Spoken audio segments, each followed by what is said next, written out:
Welcome to my story voice, जहाँ मैं कहानियाँ सुनाती हूँ। दोस्तों, आज की कहानी बड़ी दिलचस्प है। मेरे दो दोस्त, ऐसे दोस्त जिन्होंने मेरा साथ कभी नहीं छोड़ा। 7 साल की उम्र में ही पता चल गया था कि मेरे दो पक्के दोस्त हैं जो साले कभी मेरा साथ नहीं छोड़ते। दोनों की सोच विपरीत, हमेशा आपस में लड़ेंगे झगड़ेंगे, कभी एक जैसी सलाह नहीं देंगे, पर फिर भी मेरा साथ नहीं छोड़ेंगे।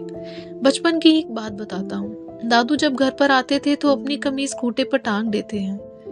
जेब में वजन के कारण कमीज एक तरफ झुक जाती थी। 2-3 बार बहुत ध्यान से देखने के बाद समझ आया कि इस जेब में जरूर पैसे होंगे।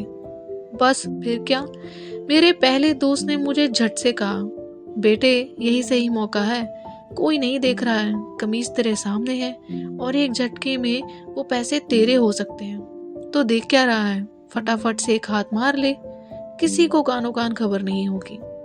मैंने कहा, फिर कल क्या होगा?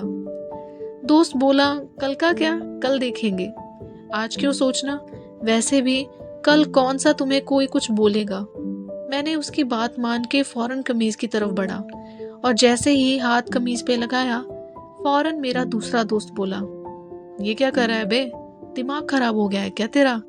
तेरे दादू की कमीज है और जो तू करने जा रहा है उसे चोरी कहते हैं। अपने घर में अपने दादू की कमीज से चोरी, उनके किसी जरूरी काम के होंगे तो बहुत पाप लगेगा, और अगर किसी को जरा भी पता चल गया तो सोच ले, बहुत भयंकर पिटाई होगी सबके सामने, और सब चोर अलग बोलेंगे, भरे घर में बेइज्जती हो जाएगी और कभी भी जीवन में कोई भरोसा नहीं करेगा।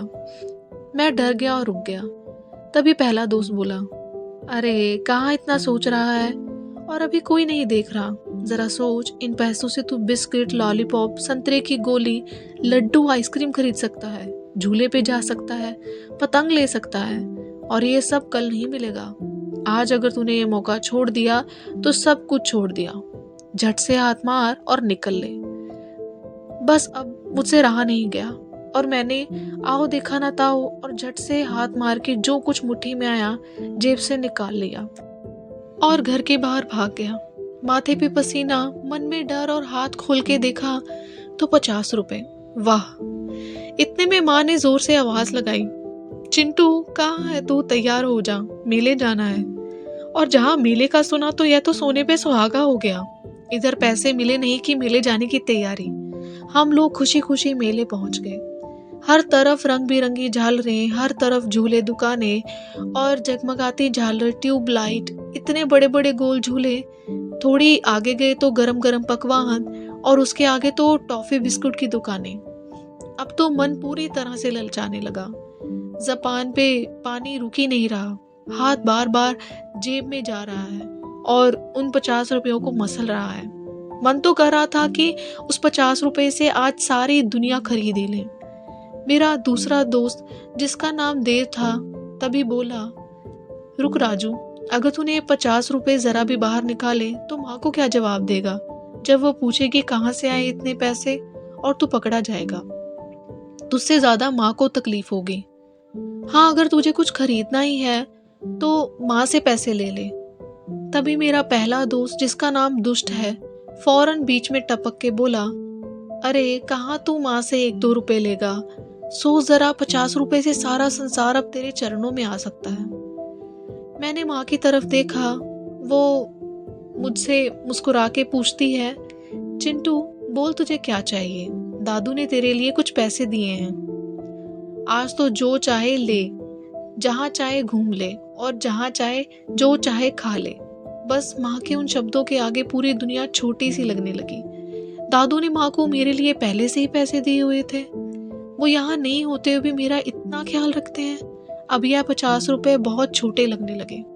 आज मैंने पहली बार चोरी करी, और वो भी दादू की कमीज से, जिन्होंने वैसे ही सारा संसार मुझे बिना बोले दे दिया। मेरी आंखों में आंसू आ गए। मैंने झट से माँ को गले लगा लिया और रोने लगा। दुष्ट की बातों में लालच था, उसकी वजह से मेरा मन भी ललचा रहा था, और देव मुझे इसी लालच के अंजाम से डरा रहा था। अब मैं खुद की नजर में चोर था। हालांकि मैंने घर जाकर रात को दादू की कमीज में पैसे वापस रख दिए, पर यह पहला साहस था चोरी का। अगर मैं उस दिन दुष्ट की बात मान लेता और उन 50 रुपयों से कुछ ले लेता तो मेरी हिम्मत बढ़ जाती और शायद आज मैं कुछ और होता। यहाँ आपको यह किस्सा नहीं सुना रहा होता। दोस्तों, हम सबके अंदर ये दो दोस्त हमेशा बैठे रहते हैं, जिसे हम डेविल कहते हैं या एंजल कहते हैं। जब भी हम कोई काम करते हैं तो ये दोनों दोस्त एकदम से जाग जाते हैं और ये दोनों दोस्त हमारे दिल और दिमाग पर हावी हो जाते हैं। ये तो हमें डिसाइड करना होता है कि हमें किसको चुनना है। ये तो कभी आपका साथ छोड़ने वाले हैं नहीं। तो आई होप आपको ये कहानी अच्छी लगी हो, इस कहानी से कुछ आपने सीखा हो। इस कहानी को अगर अच्छा लगे तो लाइक करें, दूसरों के साथ शेयर ज़रूर करें ताकि वो भी इस कहानी को सुन सके, समझ सके, कुछ सीख सके। अगर मेरे चैनल को सब्सक्राइब नहीं किया तो अभी कर लीजिए, जिसका नाम है माई स्टोरी वॉइस, जहाँ मैं कहानियाँ सुनाती हूँ। बेल आइकन को ज़रूर प्रेस करिएगा ताकि मेरी आने वाली कहानियों की नोटिफिकेशंस आपको मिलती रहे। ये कहानी आपको कैसी लगी कमेंट में ज़रूर लिख के बताइएगा।